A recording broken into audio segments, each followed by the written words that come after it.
Mason Greenwood and I see Dan James going through, and there's no catching Dan James when he's on this kind of form. Dan James now 1v1 against Alisson, and he chips the keeper off the post and in. Oh, here we go on the attack. What's going on with Liverpool? They've been completely exposed in this game. Mason Greenwood with a simple chance to score, and of course he's going to put it in.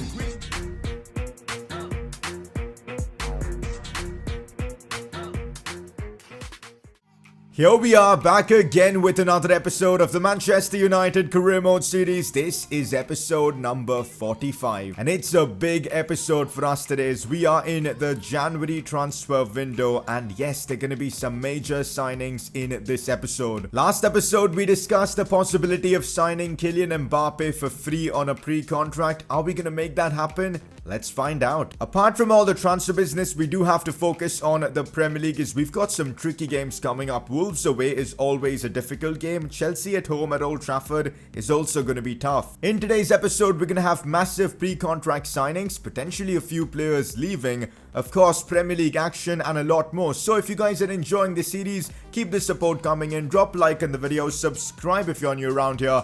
Let's get this underway. Time for a press conference, and if you guys want to see your questions being answered, drop them down in the comment section below. First question of the day: don't sign Kylian Mbappe on a pre-contract. It will ruin the whole point of the third season. I've actually seen quite a few comments like this about not making major pre-contract signings because it will ruin this series. I actually completely disagree with that statement because whatever signing we make is going to be planning for Season 4 and not for now. Season 3, as I said a long time ago, is all about the youth academy and the youth players, and it's going to be that case. We're still going to start Mason Greenwood this season. We're still going to have Camavinga, Lewis Davies, Bruno Fernandes all get involved. All we're doing is planning for the next season because the focus of Season 3 is the youth, but the focus of Season 4, which will be the final season of this series, is going to be to try and win it all. So, yes, I want to try and sign some of the best players in the world to help me out for that cause. So, yes, I'm going to make at least 1 or 2 big pre-contract signings for next season. Next question: why don't you promote some more youth talents for the FA Cup games? That's actually a very good shout. Right now, there's only one player in the academy I want to promote to the first team, and that's Innocent Ouattara from Ivory Coast. He's actually got incredible stats already, a lot of pace for his overall in age, 66 rated already, a potential between 88 and 94. So yes, we're gonna promote him to the senior team. Oh my god, it has finally happened. We have just gotten a youth academy player with a 5-star skill move rating. That is so good to see. 5-star skills on Innocent Ouattara, good work rates as well. We might have just found the perfect youth academy player, and I'm genuinely so excited to see this happen. Well, the suggestion from Matthew Williams to promote our youth talents has worked out well. Innocent Ouattara might be getting his debut soon, and I'm so excited to use him. Next question: if you do get onto the latter stages of the Champions League, will you prioritize this over the Premier League? That's actually a very good question. But because I want to be in Champions League next season, I think finishing top 4 in the Premier League has to be our priority over anything else. Reason being, we could finish in the finals of the Champions League, lose it of course, and we might have no Champions League football next season. Unless you win the Champions League, the competition has basically no value for you. So that's why I think Premier League has to be our priority. So let me know in the comment section, which competition would you prioritize at this stage, the Prem or the Champions League? I'd love to know your thoughts on this in the comment section. But with that, we're wrapping up today's press conference. Time to get into all the transfer madness. Dan James had a stellar episode last time around, scored a lot of goals, picked up a lot of assists. He continues to remain our top assister for the season, and no wonder you guys are showing him some love by voting for him as your player of the episode. Now, last episode I asked you guys whether we should sell Diogo Dalot to free up some transfer funds, and most of you guys voted for us to sell him, and I completely get why you voted for that option because we've already got a world-class right back in Aaron Wan-Bissaka who's 89 rated. He's our first choice right back, and there's absolutely no need for us to, have a right back who's 84 rated as backup. Selling him, bringing in maybe a left back to give Brandon Williams a bit of breathing space just feels like the right option, and with the additional funds we can make more pre-contract signings and even signings for this season. So yes, that is the plan. We also had a massive offer come in for Harry Maguire, 61.7 million from PSG, but the more I think about it, I don't want to sell Maguire. I absolutely love him in game. He's one of the few players that doesn't have pace, but I still really enjoy using. He's our captain. There's no way I'm selling Maguire, so let's reject this offer. Alright, now time to get into the juicy stuff. So we've talked about Mbappe a lot. He's available for free. He's basically the highest rated player in game right now. 94 rated. Unbelievable stats. Now this might come as a surprise because I'm not gonna sign him. Now I know what you guys are thinking. Are you crazy or what? Like, why you're not gonna sign Mbappe? But calm down, I'll explain everything. Neymar's contract is expiring as well in the next 6 months, which means we can actually sign him for free on a pre-contract. Now don't get me wrong, Kylian Mbappe is definitely the better option in terms of overall in age. But since Season 4 is going to be the final season, I think Neymar will still be in his prime for us and he won't go down in his overall. But the main reason I want to bring in Neymar instead of Mbappe is the story. Let's be honest, Neymar's time at PSG has been a big failure. He never should have left Barcelona. So for him to go to a big European club like Manchester United to try and redeem himself, to try and win the Champions League once again would be a brilliant story for him to end off his career. And why not have Neymar at Manchester United to try and achieve that? I feel like in real life there are only about a couple of clubs that can actually afford Neymar. Barcelona, maybe Real Madrid, Manchester United definitely among them. So signing him for free on a pre-contract is something I don't think is unrealistic. We all know Neymar is very unsettled at PSG and he's probably looking for a way out. Barcelona, Real Madrid, probably even Man United are teams that he could go to because these are the clubs that can only afford him. So I actually think this signing is realistic. Now I know you guys are going to be torn about this in the comment section as well because Mbappe is certainly the better option here, but I just feel like Neymar's story, we could complete it in this Man United career mode for Season 4, and that's something I want to do. So we're going to try and sign him, but at this moment we actually can't because we don't have the money to do so.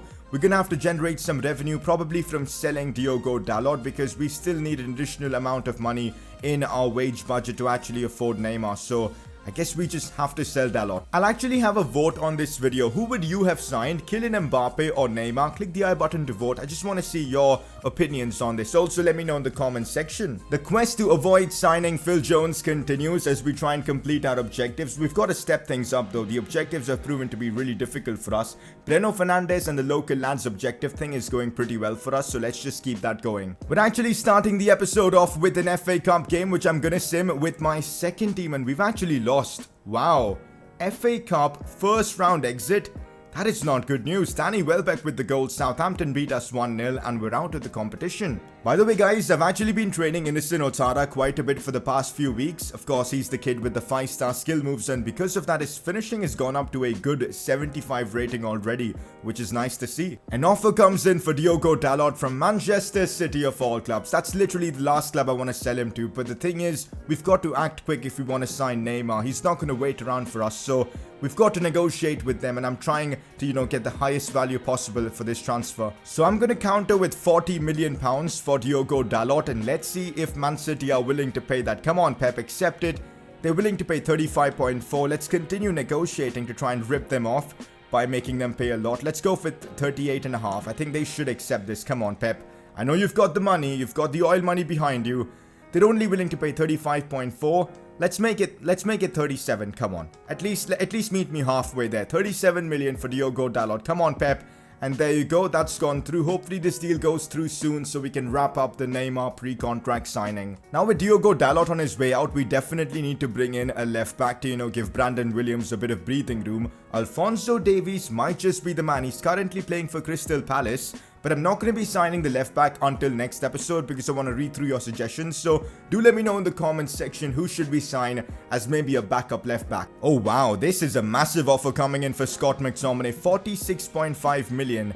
But there's no way I'm selling him. He's been so integral to everything we've done in this series so far. He's going to stay at the club. We're still yet to sell Diogo Dalot. The deal hasn't gone through yet. So for now, we're going to get into our first Premier League game of today's episode. And this one is going to be difficult as it's against Wolves at the Molineux Stadium. I just hate visiting. This is going to be a really tricky game.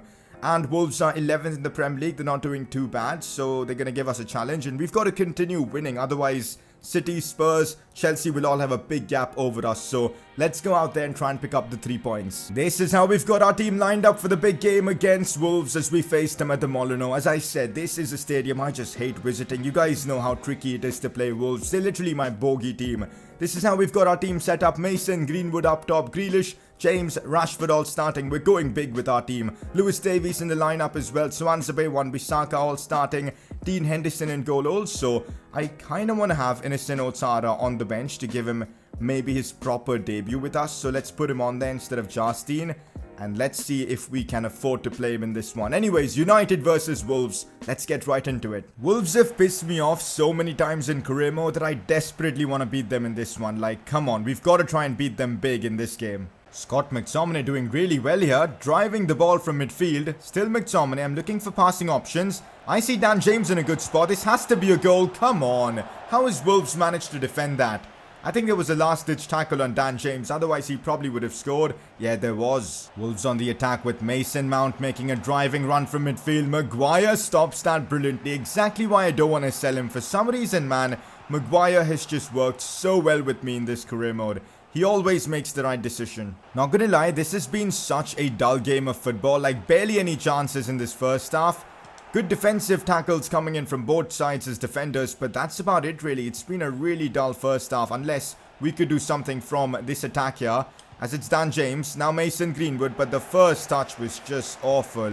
This first half, nothing to really watch. Half time, and so far the Molyneux has been a difficult place because, well, Wolves are defending really well. It's their formation, man. It's basically a 5 at the back when they're defending, and it's so difficult to try and break down. Anyways, we're holding our own. We're defending well. Let's hope we can keep this up in the second half. Here goes Dan James on the attack. Now goes down inside the box. That has to be a penalty. Clear as day, and well, we get a chance to make it 1-0 against Wolves. Marcus Rashford has been on target for the most part with penalties this season, and let's hope he can do it. This could be an important moment here for us in this Premier League game against Wolves. Oh, please, Rashford, you got to put it in. I'm going right because it's been so useful for me going that right side, and of course it's going to be useful again as Marcus Rashford banks this penalty home. Manchester United lead 1-0. Rashford on target yet again. He just keeps on scoring game after game. He's been our leader this season with all the big superstars gone. And Rashford continues to dominate. 1-0 up against Wolves at the Molyneux. Brilliant. Now we know Wolves have a lot of pace in their attack and a lot of ability to get back from this situation. So we've got to be careful. We need to try and make it 2-0 as soon as possible. Feel like it's the time to bring on some fresh legs. On comes Breno Fernandes for Jack Grealish. And that's about it really. Don't want to be making any more substitutions. Oh no. How has Jota got in behind Wan-Bissaka there? This is not good for us. Still Jota. We know he can cross this one in, but Wan-Bissaka defended that so well. Didn't allow the cross to come, and you guys know how annoying those kind of crosses can be, and I'm so glad Wan-Bissaka blocked that one. Wolves playing some really good football as it's Raul Jimenez on the ball, but he's not getting past Harry Maguire, who's been on inspired form tonight. Good challenges all round from the English captain. Okay, we've got a free kick in a lovely position, and I'm going to take this one with Marcus Rashford. Please, Rashford, curl this one down. Go on. It's decent. Oh, not really. Too much power on it. I messed that one up. Not good, guys. Not good. Our defense has been exposed. Where is our left back? What was Brandon Williams doing so further up the pitch? Like, what? And now they might have a chance here. This is not good. It's Doherty with a chance to cross it in. Brandon Williams has recovered well, but the cross still comes in. Swansea, please. He puts the attacker off balance, and well, we survived that. The pressure from Wolves is genuinely feeling unplayable right now. Like, we just can't even get the ball off them. And look at this, another crossing opportunity. Please get it away, someone.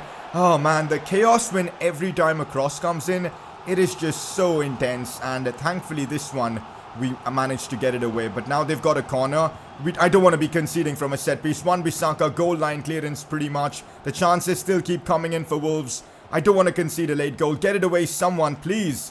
The attack is still on. McTominay saves the day. And here goes Dan James on the counter-attack. Now, this might be a chance for us to finish them off. Dan James 1v1. Has to be a goal, and let's go. Such a relief. Dan James is now going to run straight down the camera to celebrate. 90th minute goal to seal the game. 2-0 against Wolves. important 3 points for us against a difficult team at a difficult stadium. Let's go. We've made it 2-0. Honestly, I'm just so glad we don't have to face Wolves again this season. They're just such an annoying team to face, but we've beaten them 2-0. Job done at the Molyneux. 3 points in the bag. Harry Maguire for me was probably my man of the match. Okay, this is literally the perfect outcome for us. Chelsea have dropped points in the Premier League and now they're just a couple of points off us. And guess what? Chelsea is the team we face next in the Premier League, and if we can somehow get a win over them at Old Trafford, which is definitely possible in front of our own fans, we'll go above them into 4th spot, which will be massive. So that next game against Chelsea is huge. And guys, the Diogo Dalot to Manchester City deal has gone through. 37 million is what we get. 33.5 million added to our current transfer budget. And also a bit of good news. Fikayo Tomori back from his injury. That is lovely to see. Tuanzebe's done a good job so far. So I'm actually not sure who to start more often. We'll see though. And now a big offer coming in for Mason Greenwood from Borussia Dortmund. There's absolutely no way I'm selling Greenwood. Just rejecting the offer flat out. So guys, now we actually have the money to make the Neymar deal a reality. 33 million in the bank. About 400 to 500,000 in our wage budget. Let's make it happen. After wasting his career at PSG, is it time for Neymar to make a move back to an elite European club? A club where he can, fulfill his ambition of winning maybe the Ballon d'Or as well as the Champions League once again.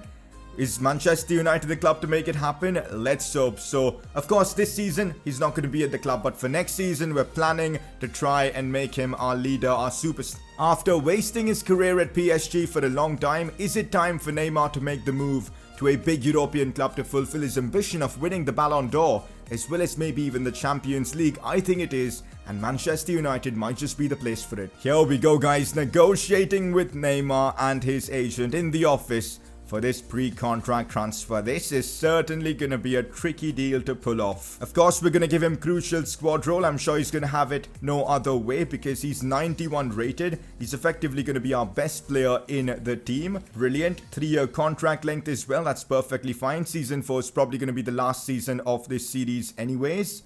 No release clause. That works even better for us. We don't want the Barcelona situation happening anyways. And now here's the fun stuff. These are Neymar's demands. To be fair, I think we could have afforded him before as well because his demands aren't that much. 230,000, that works for me. Removing the bonus, let's submit offer and see what he thinks about this. 2.5 million though in the signing bonus is a lot of money. He wants 290,000, fair enough. We'll still pay it. And for effectively 2.5 million pounds and a 300,000 weekly wage budget, we've signed Neymar. Neymar for free has actually happened. I'm genuinely surprised at this. We've actually signed a player of this quality for free for Season 4. Of course, Season 3, the focus is still going to be on the youth. But next season, we're going for every trophy possible.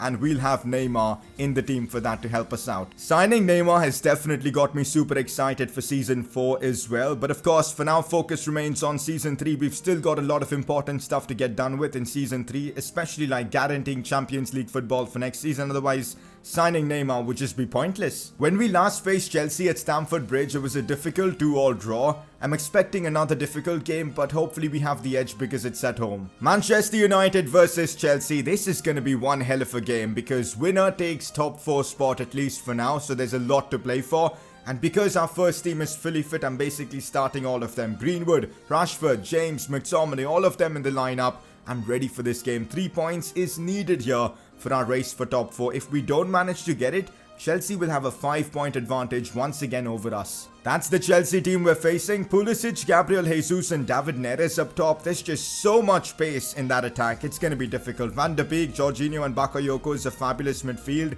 The defense is great with Ferland Mendy, Christensen, Eric Bailly, former United player. I'm not too sure who that goalkeeper is. He's got a very funny name for obvious reasons. Anyways, let's get right into it. Not good, guys, as Van de Beek has basically broken through our defense. Gabriel Jesus looks for Pulisic. Ball back in. Thankfully offside. Chelsea already showing intent in this one. We've got to be really alert and careful. Need a big game from Lewis Davies to try and control that midfield. That could be the key to unlocking everything. Here's Lewis Davies on the ball. Looks for Dan James. This is more like it. Still Dan James on the ball. Cut back to Lewis Davies. What a chance for him. He goes for goal and Lewis Davies has actually scored. The moment we've been waiting for. Lewis Davies in a massive Premier League game comes up with the goods, runs straight to the camera. What a moment for his Man United career. A banging right-footed finish, near post. No chance for the Chelsea keeper. Dan James picking up yet another assist, but have a look at that for a finish. Bang, and there's no stopping it. Manchester United take the early lead against Chelsea. Who else but Lewis Davies, our youth academy prospect? Come on. Oh, this is not good. Bakayoko in space. He's probably going to try and cross this one in. Maguire has dealt with him really well. That is just unbelievable defending from Maguire. Assessed the situation so well there, read the danger and acted on it. I mean, the guy is just incredible. I'm so glad we've got him in our team. We still have the ball though. On the attack here. Mason Greenwood, finally Chelsea get it away, but we're playing some good football. We're keeping possession really well. Chelsea now pushing forward with Bakayoko. Maguire with a challenge, but that was so unlucky. But Dean Henderson with a big save. Wan-Bissaka should get it away. What is going on here? Tuanzebe finally clears it, but only to David Neres. Unbelievable run of play. Somehow we survived that. Dean Henderson made an outrageous save there, and Wan-Bissaka as well was so good. We're defending for our lives at this point. Could be another chance here for Chelsea, but this time Maguire deals with the danger brilliantly. Half-time against Chelsea. It's been a difficult game. Chelsea have been ruthless going forwards, but so far Harry Maguire and co have dealt with all their attacks. We had literally like 1 or 2 chances and we took them. Lewis Davies with an outstanding goal. Let's hope we can keep this kind of intensity up for the second half. Gabriel Jesus on the attack, looks for Jorginho. This is not ideal. Bakayoko on the ball. Harry Maguire does so well in that instance. That's got to be a foul in our favour, thankfully. Pulisic is going to get booked for that one, probably. No yellow card for that. That was a challenge from behind. This is not good. Long ball approach from Chelsea as they're going to find Pulisic down the wings. Another crossing chance for them. Wan-Bissaka does so well. Defensively, we've been on point in this game. Everybody has done well. It's now Lewis Davies. Looks inside for Grealish, back to Lewis Davies, could be scoring another goal, he is! Lewis Davies with a brace against Chelsea, a famous night for the youngster. He has arrived, guys. This is the game which will be known as the Lewis Davies game, as he scores a brace against Chelsea in a game to put us in 4th spot in the Premier League. What a moment for him, man. Linking up again brilliantly with Dan James and scoring again. Lewis Davies, take a bow. That was a beautiful finish yet again. He scores once more in a Manchester United shirt. His 3rd Premier League goal of the season, if I'm not wrong. Come on, Lewis Davies is on target. And that's full time. United get a famous win over Chelsea at Old Trafford. Lewis Davies, our youth academy prospect, comes up with the goods today as he scores a brace. And we are now 4th in the Premier League. With 2 goals to secure the win, Davies was the hero today. Any thoughts? I'm just going to say an impressive performance from Davies, but also this performance might mean we're going to upgrade his skill moves or weak foot rating. I think we can all agree that this performance from Lewis Davies was definitely a defining moment in his career, which means, as we said before, a moment like this allows us to upgrade one of our youth academy players' weak foot or skill move rating. So we're going to do exactly that with Lewis Davies. So we can now actually upgrade either his weak foot or skill move rating. He's got a 4-star weak foot and a 3-star skill move rating. So you know what, I'm going to leave this decision completely up to you guys. You guys get to vote on what should we upgrade, Lewis Davies' weak foot or his skill move rating. Click the I button to vote and make your decision. In the meantime, we just got an offer for Big Dean Henderson. There's no way I'm letting him go. He's literally one of the best players in the team, especially considering how important he's been with his saves. So we end off the episode being 4th in the Premier League, which is lovely to see. 1 point advantage over Chelsea. But next episode, the action and drama continues as we've got Spurs in the Premier League, Newcastle as well, as we'll also wrap up the transfer window. Now, I'm not done with my transfers. Next episode, I definitely want to sign a left back to improve the overall team, because right now Brandon Williams is our only left back. And not just that, I also kind of want to make one more pre-contract signing to help us out next season. We confirmed Neymar, but there's definitely room for more. Lewis Davies basically saved our progress for our season objectives today. With his brace, we're now on 6 goal contributions with him, which is good to see. Next episode, I'm hoping we can step things up even more. We need to get more goal contributions with Breno as well. And also Greenwood and Rashford. I'm hoping we can wrap up that objective soon. Now, before we wrap this episode up, time for you guys to make your vote count and vote for the Player of the Episode award. As always, a couple of nominees. Lewis Davies had to be nominated. With a brace against Chelsea, how could we not nominate him? He was so good for us in today's episode. And your second nominee, a player I believe who was equally good, Harry Maguire. Clean sheet against Wolves, clean sheet against, of course, Chelsea. He was so good in this episode, and that's why it's a difficult choice for you guys to make between Maguire and Lewis Davies. Click the I button on the top right of your screen to vote for either of them. And that's that. Another episode wrapped up of the Man United Career Mode series. We signed Neymar today. We got done with 2 important Premier League games. Lewis Davies Masterclass. We promoted a Youth Academy player with a 5-star skill move rating. It was definitely an eventful episode. If you guys are enjoying the series, keep the support coming and drop a like in the video. Subscribe if you're new around here, and well, I'll catch you guys next time.